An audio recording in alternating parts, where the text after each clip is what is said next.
the stock market, meaning companies, new highs. I'm not fucking leaving. The show goes on. Nuts. They're nuts. They know nothing. An online network called Internet. Well, it's very hip to be on the internet right now. Whoa, welcome, my degenerates. The rest of your life starts right now on Market Mania. The no bullshit approach to all financial markets, including Bitcoin, political betting, and the largest casino in the world, the U.S. stock market. Today on Market Mania, we open up Tony the producer's mailbag. We get DeFi trends, uni sushi in 1 inch, compound and rave, whatever that is, with our special guest today, J-Mo, Cunty Cakes, as you know him. Never even looked up your real name, actually. Can't even break it out. Special guest today. Thank you very much. Boss of the, I guess I consider you a leverage trading boss, general crypto moneymaker boss is on the show today. Welcome to the show. Thank you for being on, J-Mo. Yeah, thanks for having me. Brett Ritchie, J-Mo, let's take a look. Coin market cap, it's all been, kind of crazy crypto the last couple of days. We went from GameStop and AMC and others to crazy crypto time. This stuff doesn't start. J-Mo, tell me, just kind of let's scroll down a little. Let's take a little walk down coin market cap. Can you tell us a little bit about how you really dove into this or how you really ran it up? I want to hear about the 17 trading, the first top, and I want to hear about what you're doing now. So I got into Bitcoin. I actually was mining Bitcoin in like 2010. I didn't keep any of it. I was like mining to sell at $6. I accumulated some starting from like $50 to $100. 2017, I accumulated more Bitcoin. I pretty much didn't sell any at the top. It was a little bit devastating. What were you doing? How did you run it up? Just buying more Bitcoin. Not too much to it. Just buying more Bitcoin. All right. When you look at the current market caps today, what do you think? Is this a frothy top? Is this just getting started still? $1.3 trillion or so in crypto market cap right now? What do you see here? I think it's actually hard to say just because you don't know what's going to happen with the news of the next week, the next few months. If you have companies like Tesla buying like $1.5 billion worth of Bitcoin every few weeks and adding it to their balance sheet, if you get like 3 or 4 more companies doing that, then we may see like an even more massive bull run. But if nothing really happens in the next few weeks, then it feels a little bit toppy right now. What do you fear regulation in terms of like price impact? Do you fear like somebody like the US or another big country or like Europe, like saying like, no, this is only for terrorists and drug addicts. Like you can't use this. I think we're well beyond that point where like regulation doesn't really influence price. I mean, like China bans Bitcoin every 6 months. And like the last few bans have literally done nothing to the price. And it also seems that like the U.S. government is a little bit more receptive to cryptocurrencies in general. I saw that the St. Louis Fed came out with a paper today that was actually really good. It like outlined like the entire DeFi ecosystem. Like I didn't realize that they were that deep into. I saw that tweet. Yesterday, they tweeted, they said, hey, the paper's coming out or something. And like it looked like they understood DeFi and it wasn't some strange, this can't happen. The paper was I read through the paper, it was very good. That they understand like the entire process. What do you think about, and that is crazy. That is probably bigger than we have given it. I mean, I don't even remember that got that big of a run on Twitter there. But when you see the space now, like you see these EOS's, Tron, Avalanche, some of these EOS killers I know you wanted to talk about a little bit on Market Mania today. Ethereum killers. Sorry, what did I say? EOS killers? EOS, yeah, those don't exist yet. EOS is already dead. No need to kill it. 3 billion, Brock Pierce and the boys, they had a year-long ICO, popped 3 billion into the old coffers there, and then just like, all right, here's a product. And didn't Dan Larimer kind of walk away from it at some point? Yeah. Was that a Larimer blockchain? Yeah. It was. And they paid like a $25 million fine or something too. So it was pretty high ROI. Which was absolutely ridiculous. You raised like what, 4.1 billion, and you get let's raise billion and pay 25 25K. Let's play 25 million to raise 4 billion. They made out like champions there. What are they? And I remember reading the terms of service of that thing. It was like, we owe nothing. Block One owes nothing to anybody ever for any reason. Like, we'll just give you this token. Maybe it'll never launch. It was like a great terms of service. Like, I don't know. I still can't believe. I still am just sort of like jaw on the floor. They killed it. Yeah, they absolutely killed it. But like, at what? Yeah, I mean, yeah, they enriched themselves greatly. But like, I mean, it seem kind of like almost like a legal grift, or like I don't know. It seems like they really needed to bring something big time. I mean, big time. I mean, if you can get away with raising $4.1 billion and only having to pay 25 million of it to the SEC for violating security laws, that's a huge win. I mean, for them, but like, what about for blockchain and humanity and help everybody? I mean, like in layer 3, Web 3. For the investors, I mean, I think the investors are actually doing fine. If you look at like the current EOS price versus like most seed investors in that project probably made money. So there aren't that many complainers.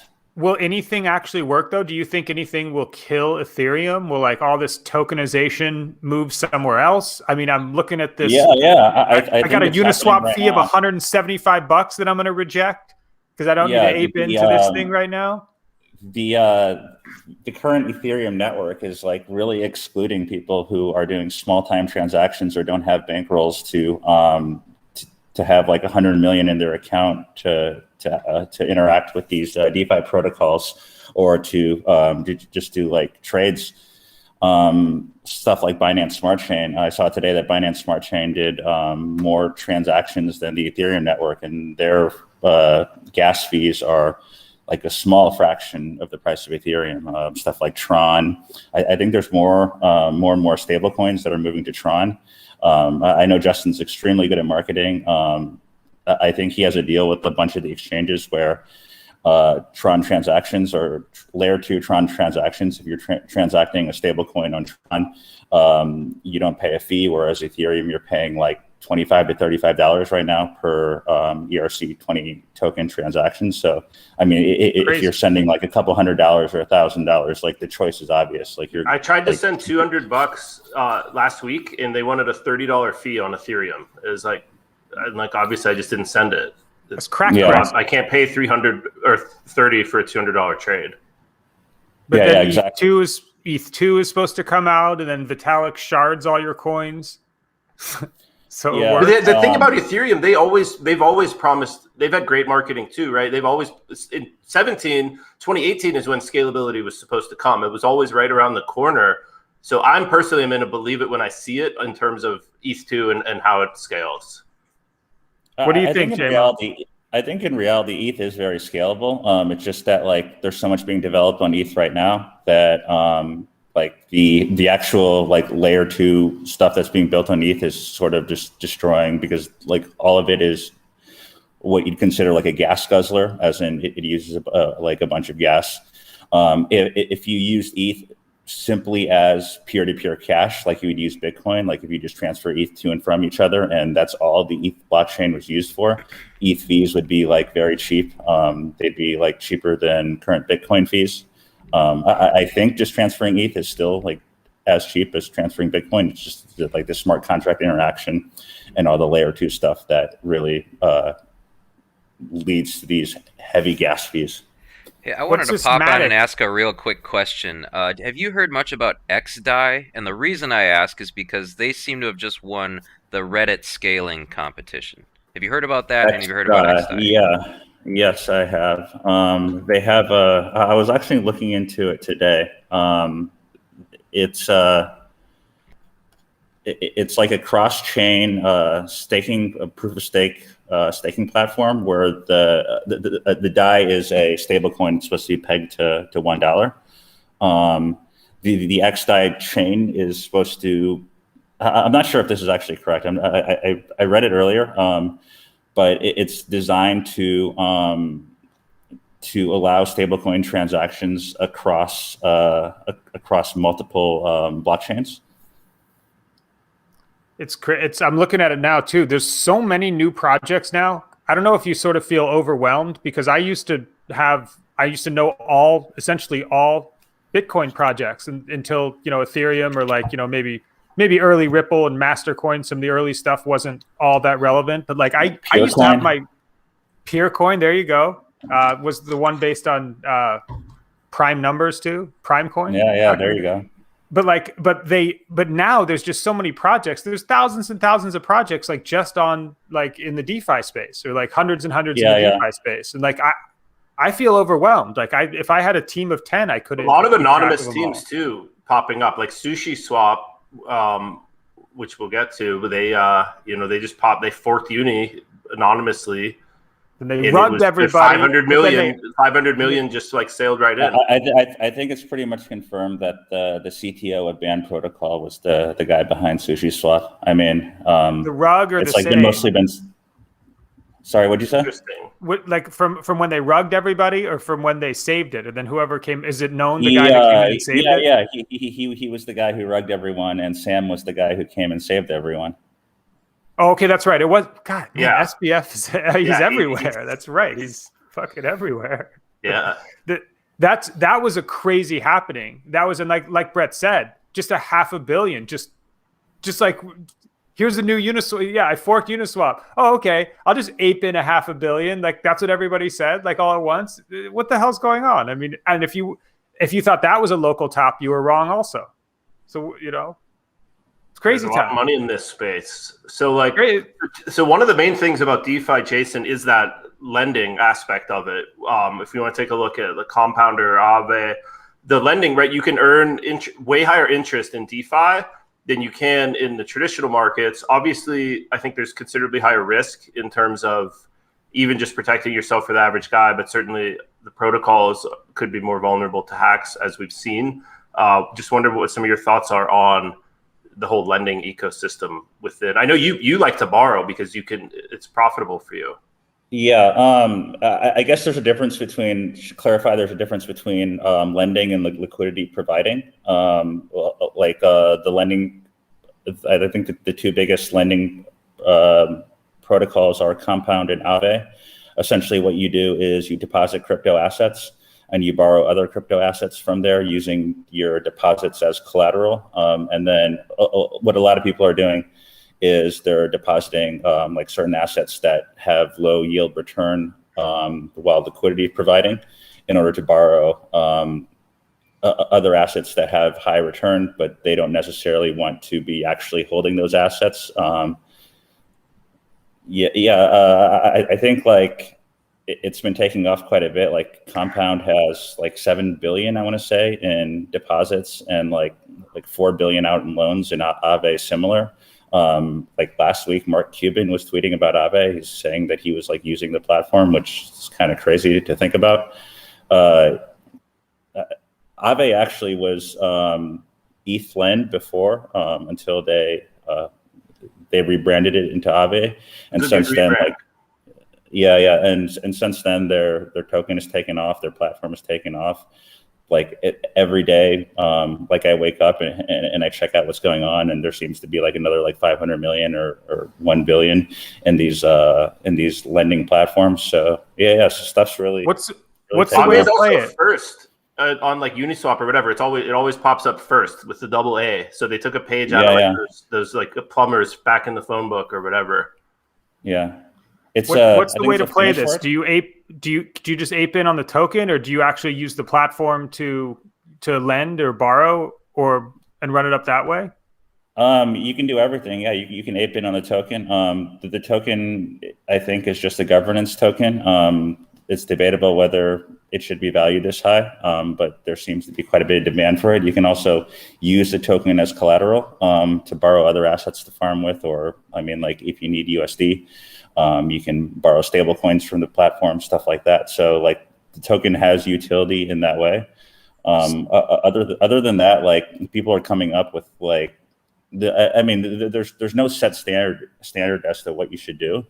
People come up with strategies they use, whether they want to deposit on Compound or Aave for deposit only returns, or they want to deposit collateral to borrow other assets to use in some other way. It's so strange to me. Like, I see those governance tokens, Uni and Sushi. I see them valued in the billions, and I took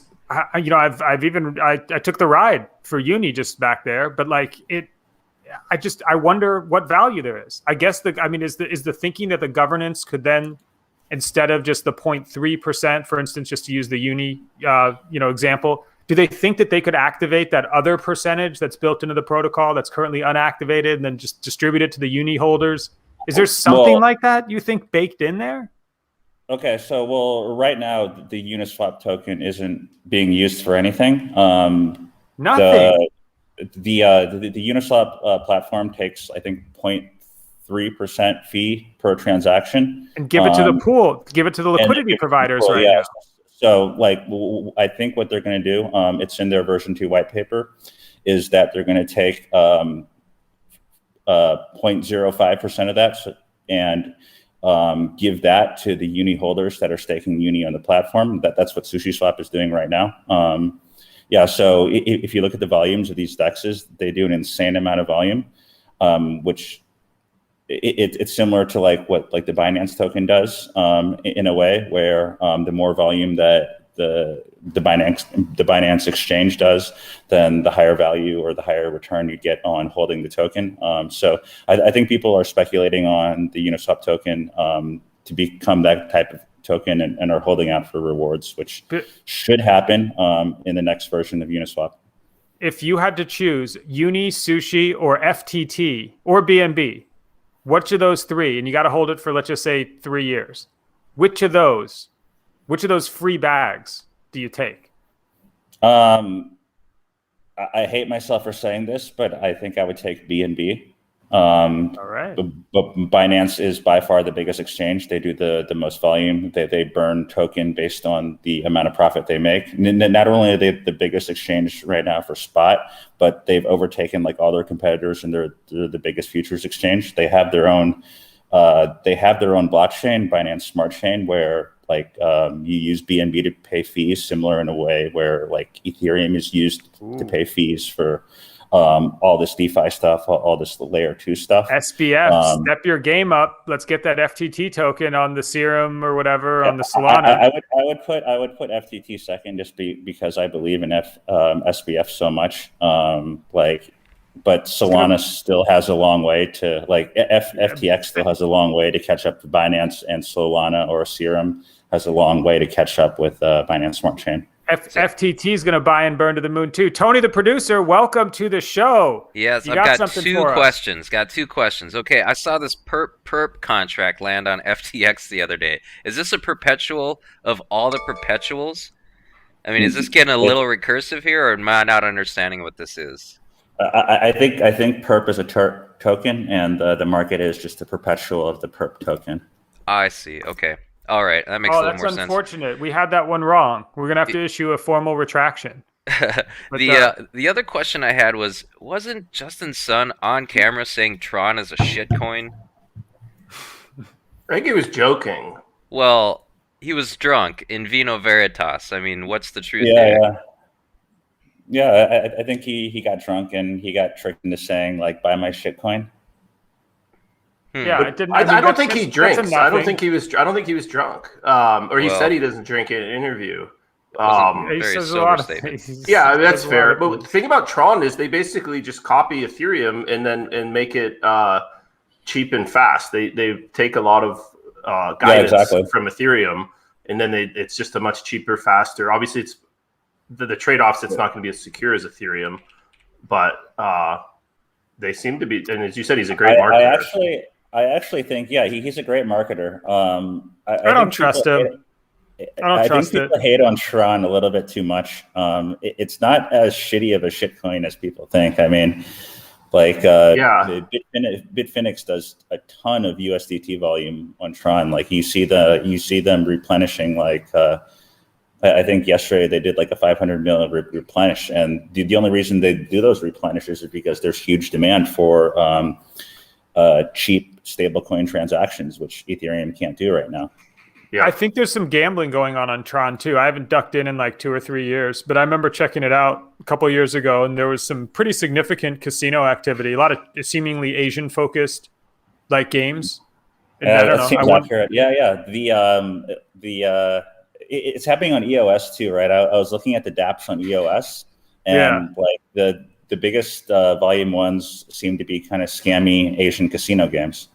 And I was doing a little EOS research a couple of years ago too, and there was a lot of botnets I found that were pumping those games, and then it looked like there was tons of gambling action. So you look in and you're like, well, let's see how they're small EOS deposit. Let's see what they're doing. Spin that thing. Yeah, exactly. And it looked like you were the only one, or at least this is a couple of years ago. I don't even know what's going on now. Too many projects, too many things. Like for instance, DeFi. DeFi is like, that's the new like blockchain is Bitcoin. That's the new everybody using blockchain the wrong way. I see DeFi everywhere. I see things that aren't really DeFi try to call themselves DeFi. What is this? And you seem to be sort of on the bleeding edge. I actually don't even know what the term DeFi means. Like, I understand what people like apply it to, but I don't know what is and what isn't DeFi. To me, like, I guess what I consider DeFi is like a lot of the stuff that started with AMMs, automated market makers, overtaking centralized exchanges, and then just spinning from that, like from lending platforms. Uniswap is DeFi. Yeah, I would say Uniswap is the core of DeFi. It was like the first major automated exchange that was a serious competitor to all the centralized exchanges, and a lot of the infrastructure on Ethereum like wouldn't exist right now if it wasn't for Uniswap and how much volume it got. Do you remember Ether Delta and Fork Delta and like the early? Oh my God, yes, I do remember that. I remember trying to like write a script to set like spot orders on Ether Delta, and like the UI was just the biggest piece of shit of all time. It's actually ridiculous how far we've come so quickly. I remember they iterated all the smart contracts because weird shit would happen on Ether Delta too, where like order books would get emptied for whatever hilarious solidity-based reasons. Tony, the producer, you got something here for us? You need this answered? Well, yeah, I got another question. I'm getting really excited about Energy Web token. The reason is there's a crypto journalist I follow. I think he's the best in the space. His name is Chico Crypto. I highly recommend you go check him out. And if you do, tell him Market Mania sent you. He's never heard of us, and I wish he would have. But he's really excited about Energy Web, and the reason he is he follows projects that follow this coin, and a lot of them are tied to the future of decentralized power generation. And specifically, Elon Musk and Tesla appears to be getting in bed with a lot of people working in and around the Energy Web project. This could be a way for people to monetize their power walls, their electric cars, and feed the energy back and forth in sort of an anabolic, decentralized energy future. I think Energy Web will be part of that. Wondering if you've heard of it and if you have any thoughts on it. I actually haven't heard of it. I'm not sure if it's similar to like supply chain type projects on blockchain, but I feel like those have been like wildly unsuccessful. Same. So, I mean, I don't mean to shit in your cornflakes also, Tony, but I've never heard of this. And whenever I hear a project like DentaCoin or something where you just don't need to reinvent money again, you don't need a token or a new currency for that. When somebody's selling off their power wall, which I think is a great idea, I think decentralized energy, especially in islands and where there's less infrastructure, I think that's a great fucking idea. I hope it starts to work. But I mean, a management platform and paying with some low fee, transaction fee, token that already exists seems like the way that will work in the legitimate way, not its own token. Yeah, fair enough. And I'll look into this a little more so I can explain it a little better. But I get really excited about some of the projects around this, and it looks a lot like Chainlink did in its very early stages.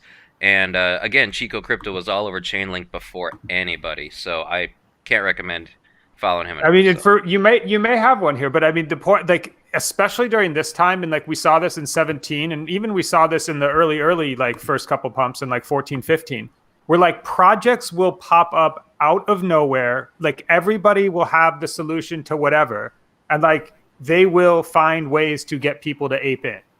It just this is Walton Chain. You remember Walton Chain, JMO? You remember that? You remember that little fella? Of course. Yeah. They're going to IoT. There was Banana Coin. We were going to finally use the blockchain to help with banana production that doesn't need any help. Like this stuff happens, and like it's some space that you're either passionate about. I'm just saying, watch out. I'm just saying, everybody do your own research. Fair enough. I'm putting a pin on this one. If you look into Chainlink, like I think Chainlink wouldn't nearly be as successful as it is now without the need for oracles, which like comes through DeFi, which comes through like needing like certain spot prices on like lending exchanges like Compound, Aave, stuff like that, like that we talked about. So like a lot of infrastructure had to be built and had to be built quickly to get Chainlink to what it is today. Does Chainlink work? Like, is it an oracle for like sports betting so we can finally have Augur work? No, it doesn't. No, it's only for price. It's only price discovery oracle or price oracle. Yeah. I mean, it makes sense. So. They're focusing on the biggest market right now. I'm sure like maybe in their roadmap, they might have sports at some point, but the whole prediction market, sports betting on-chain behavior is people just don't really care to do it. I mean, the biggest problem is that there's like no liquidity in any of the markets. Like I wouldn't say Augur is a failure. I think what they developed is like quite nice, but it's mainly just like it hasn't been adopted by the public, or that there hasn't because been it's so hard to use. The last time I tried to use Augur, I mean, I'm like your target market. Like I got all that shit already ready to go. And I can't MetaMask. I can't create a market. There's the gas fee's $40. I'm willing to click the button just to see it work, but it still doesn't work. I mean, it's more of an Ethereum blockchain problem than an actual UI problem. I mean, UI and Ethereum problem. I mean, but that's like, to me, obviously, most of us poker players have moved on. Old school poker players have moved on to like far cooler things, but I've always wanted to bet on the blockchain, like just, make the Super Bowl bet on the blockchain and like actually like have like deep liquidity, no KYC bullshit. Like that sounds like the way. You remember you remember the original Satoshi dice? You know how that worked? Oh yeah. Yeah. And Luke Dash Jr. wanted to said it was spam, said it was on-chain spam. Yeah. I remember. They had like they provably fair, I guess what they call. They would put each bet on the Bitcoin blockchain. It would just be a Bitcoin transaction. Obviously now that wouldn't be that feasible, but yeah, that was like, what was that, 2010, 2011, like the early days of Bitcoin. Yeah. And then some people said, oh, that started the first discussions about like capacity, about block size capacity. Yeah. You can't do that. Well, what do you mean he can't do that? It's a permissionless blockchain. Like, well, but then the price is going to go up. Well, what happens if that happens? And that whole discussion was sort of launched with Satoshi dice. Luke Dash Jr. tried to ban it and wanted to write it right into Bitcoin Core to ban those types of transactions. And then that debate started. And it's great. That is definitely the early history of crypto, of Bitcoin, was drugs and gambling. Nobody likes to say it, but that's what it was. It was Silk Road and gambling. That's how it all started. Deep, rich history in these blockchains. Let's get to this mailbag. Tony, break your sack out, please. I didn't mean to cut you off, Mike. I wasn't sure. You're right. This is right. You got to keep me focused, especially when we got a nice guest like JMO on. Thank you again for joining us on Market Mania. Anytime. Thank you. Absolutely. What do we got, Tony? We've got one from Twitter from Sam Heilman says thoughts on BTC storage on BlockFi, Celsius, etc. Some of these new banks popping up. I think it's all right if you don't want to get into DeFi and you trust in their security and that they won't steal your money. Just be aware that like they're not actually banks, they're not FDIC insured. There's serious like downside risk, and you're getting paid marginal amounts of interest. I believe BlockFi is like 6.5% up to 2.5 BTC, and then anything above that is 3%. and Celsius is 4.7%. So, I mean, it's just like a risk reward type thing. Like you might lose your entire investment to make like a few percentage points a year. What I don't like about the platforms is they function the same way that like Compound and Aave do, but they're centralized. So you can deposit Bitcoin or deposit crypto assets and take USD or stablecoin loans from them. But like the terms you get on those loans are like absolutely terrible, and they're marketed in a way where they seem good. For example, Celsius advertises that they offer 1% APR stablecoin loans, but what you have to do is you have to deposit 5x your loan amount, and you don't get interest on the collateral. So, like if you want to take a loan out for $20,000, you have to deposit $100,000 of Bitcoin, and you don't gain any interest on the Bitcoin. Whereas they take your Bitcoin and they can make a return on it far greater than the 1% of 20,000 or whatever the cost is for them to give you like a nice loan.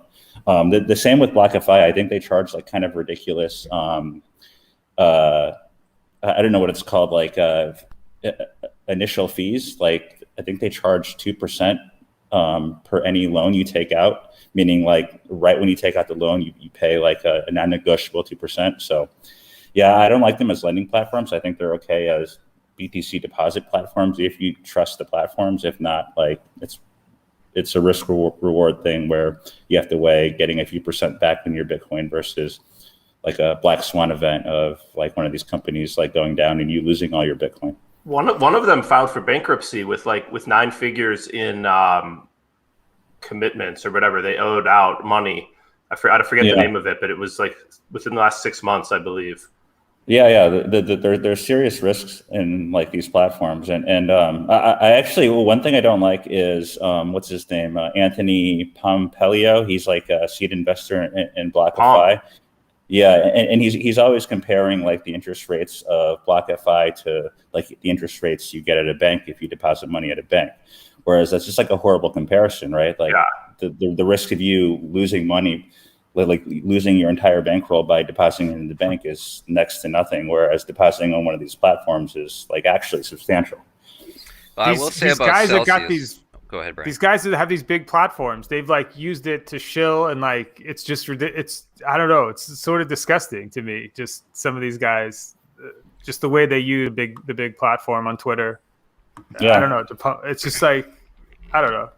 I think Pomp is the worst of them. Like he doesn't say anything of value ever. It's just like I'm all for constant shilling of Bitcoin. Yeah, it's Boltard, constant Boltard. Jimmy Song, he'll sell you a $3,000 an hour like Bitcoin coding class. Like, just The one thing I will say about Celsius. I do have some of my crypto on Celsius, and I have been enjoying between like 4 and 8% returns on just the deposits. I don't plan on ever using it for a loan, but I like the guy who runs it, Alex Mashinsky, I think his name is. I like his ethic. He talks a lot about just creating a bank that's a double reserve as opposed to our current fractional reserve that all the current banks are, that they just rob us with them creating money on their fractional reserves. So his heart's in the right place. He likes the double reserve. He's trying to get that ethic back into finance, and I've been doing well on the interest that I'm earning. So risk aside, I haven't had any problems. I think the Celsius model is the best out of like the major ones. They also pay the most for stablecoins. I think they paid 12.5% return, whereas like BlockFi pays under 10%. So yeah, realize your counterparty risk, I think, is the takeaway here. We got a question from the YouTube chat. Thoughts on the recent Arthur Hayes Vanity Fair article? I don't know if you read that, but it just talked about BitMEX and the sort of rise and current fall of BitMEX. I don't really have any thoughts on it. I've a lot of the information I was privy to previous to the article. I mean, I've known Arthur. I've hung out with Arthur. So yeah, I don't really have too many thoughts on what went down. Yep. Go ahead, Mike. On. Go ahead. No, I was just saying it's just heavy-handed. I was just saying, we got regulation again. We got another question here from Twitter from Paul 324200752. Everybody, make sure to say hi to Paul. When will you buy the Rio to turn it into a parking lot? The fans want to know. When Harris takes Bitcoin as payments, maybe I'll send them an offer. All right. Now, might not be that long at this pace, Tesla. Well, now, JMO, I don't know if you're in on this plan too. We want to run this show up, talk to Dave Portnoy, get into the Penn board somehow, and then have him buy the World Series, and Glance and I will run it. All right, I'm in for that. You're in for, okay. See, Portnoy, Penn. We have another guy that might be in on that. Little cap. You want a piece of the World Series? What if we return that thing to glory? And actually had it in a nice place. I actually want a piece of everything. I told Haralabob recently that if he ever buys an NBA team, I want to be a co-owner. So hopefully we can make that happen one day. What if it took place at the Bellagio or a nice place? Anyway, all right. Okay. Got a question here, Chris from the chat saying, "Are you still long OMG?" No, I'm not long OMG. That's so 3 years ago. It actually got bought out by what's it called? Genesis Block Hong Kong. It used to be like a product of Central Group, which is a huge conglomerate in Thailand that they own basically everything. So yeah, it's not looking too good. What are your thoughts on Maker and MakerDAO? That's from it's from Shambler in chat. Maker and MakerDAO. That's where DAI comes from, by the way, that we talked about earlier. It comes from the MKR token. I think it's awesome. They were way ahead of their time in terms of I think they were pretty much the first self-sufficient stablecoin. DAI has held its peg remarkably well. You could interchange DAI for $1 for the past 5 years or something without any hiccups. The only instances where DAI has lost its peg was these lending attacks where for example, if you're lending on a platform like Compound and suddenly the Compound Oracle says DAI is $1.30, then you get liquidated. That's the only risk, and it's only happened a few times. But other than that, yeah, I think it's a fantastic platform. I'm shocked at how well it's worked, actually. And, yeah, I'm also kind of shocked. Why is everybody on Tether's nuts instead of this? Instead of a decentralized version? Tether just has the network effect. It's especially in Asia. It's just really commonly, if everyone else is using Tether, you're going to use Tether. You're not going to say, well, why don't you switch to this? Also, I think some people actually prefer centralization of Tether. For example, if they get hacked for quite a bit of money and the money gets deposited on a centralized exchange, then you can just hit up the CEO of Bitfinex and he'll do something about it. Whereas if it's something like DAI or a stable coin that isn't centralized and it doesn't have a central governing body, then your recourse is sort of minimal there. HFSP. Got a question from Calvin Pock. We'll do a couple more questions here. Calvin Pock asks, if you have only 10K to your name and nothing else, what would you do to make it? If I had 10K to my name and nothing else, what would I do to make it? That's a good question. A job. You need an income stream. That's what it sounds like first. It sounds like I would need to hone maybe I'd go back to playing poker or something. I don't have too many marketable skills at the moment. So I'd figure out how to make more money and then go from there. All right. And then he wanted you to give him a ticker to ape into, but that's not how Market Mania plays. That's not it. You need to be smart about it. Okay, so the other problem with having 10K is you can't even ape into anything because you're paying 10% of your 10K in fees to ape into anything on Uniswap. So yeah, you don't have enough money.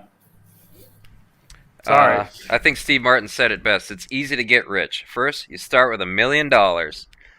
And then final question here. Vince Smith asks, AVAX, any questions on or thoughts on Avalanche? I don't have too many thoughts. I think the price pump today is kind of ridiculous. A lot of the blockchains that would in theory compete with Ethereum seem to be pumping today due to, like, I guess the public backlash of Ethereum fees being too high and excluding like quite a few people from interacting with exchanges like Uniswap. I'm not. It seems like the market's like sort of crowded. I'm not sure like which competitors will come out on top. It could be AVAX. It could be something like Solana. It could be Algorand. I mean, there are just a bunch of them, and it's like sort of difficult for me to distinguish them at this point. All right, well, let's get some picks of the day going. Loved it. Well, you've heard Tony, the producer, there, and he said that it is time to break out. JMO, we switch hats for this to a not investment advice, do your own research hat, and we have to put on the safety glasses because it's the Market Mania pick of the day.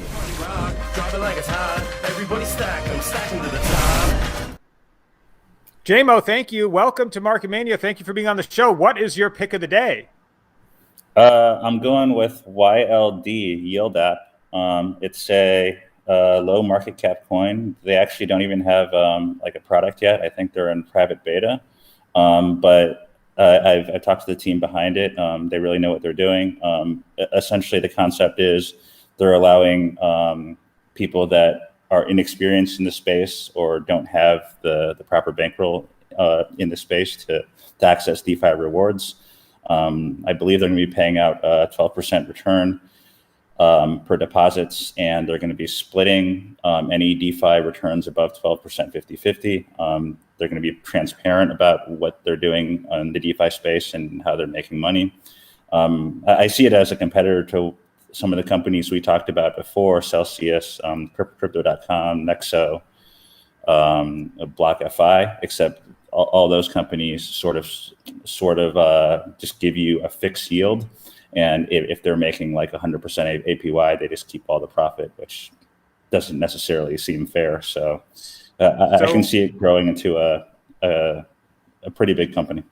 If you're the guy with 10K, just wait until this product launches, or just ape in irresponsibly so. Do your own research. This is not investment advice. Make sure you even buy the right YLD token if you're going to fire on into this one, because there are a few out there on various chains, even multiple on Ethereum, it looks like. So, Brett Ritchie, what is your pick of the day? I'm going to keep it in the DeFi world. I'm going to roll with 1inch. It is the cheapest of the 1inch Sushi and Uniswap dexes. Dexes are just, as Jason said, the volume they're doing is insane. I think they're here to stay, and you could do a lot worse, I think, with $4.80 than aping into 1inch. All right. And I did not realize this was Crypto DeFi Day when I submitted my pick of the day of Fisker. That's right. EV car company on the stock market. That's something that happens too. Everybody likes the stock market. And I'm just loading my picks of the day so I can beat Mac Lance over a long period of time, since we're tracking that now. I need some EV plays in there. No, that's right. And Brett, I want to be number one against everyone. And I got to load some long-term plays in there for like the 1 year trackers and stuff. So Fisker, pick of the day. You got to hold though. And you have to hope that they really make a car. So, that is going to do it. JMO, thanks. We appreciate it. It is officially ape season. It's ape season. You can get this at SCN.com. Alex Weiss's line. Shout out to Alex Weiss. Indeed. He probably printed massively over the last couple of months. What do you think that guy's bankroll is, if you had to guess? 9 digits? That's hard to say. I have some info, so I shouldn't say anything. Yeah, we're not going to blow up the man. Doing great stuff out there. Let's say that. He's not staying poor. He is not going to have fun staying poor. He's going to have fun staying rich. So we'll leave you with a little quote from Whitey Cracker's Bitcoin Baron today. It goes something like this: hash function, pumpin' and dumpin', manipulate the market, flood it from the dark net, flood it from the deep web, keep it a secret. Every exchange got them nerdy brains trading on the frequent. Like and subscribe right here at YouTube, and follow us on TikTok and Twitter at Market Mania Show. Grown men on TikTok. That's right. Find us there. We're all dancing and everything. And we will see you tomorrow, if there is a tomorrow. But for now, it's lights out. I never sleep if I don't have my medicine. I never sleep if I don't have my medicine. I never sleep if I don't have. I never sleep. I never sleep if I don't have my medicine. Time to right the wrong. So your hands in the air if you like the song. If you're going over there, take it twice as long. Last time ain't talking about Tylenol. Oh, I bet you'd like to know. You can come around the way if you're trying to go. If you want to switch lanes for a pot of gold or a domino, out of control. The usual. Get mad cause I'm looking at your girl. Switch it up. I do it so much louder than everything you've heard. Everybody heard at the word that the world wasn't turning. Act like you're in a jury of how we've turned it, where I would turn it. Can't lie like it's Mississippi burning. Don't act like you're in a daze. I mad should've looked the other way. Couldn't clear space and my mind was afraid of the time strobe light flicking in the moonlight.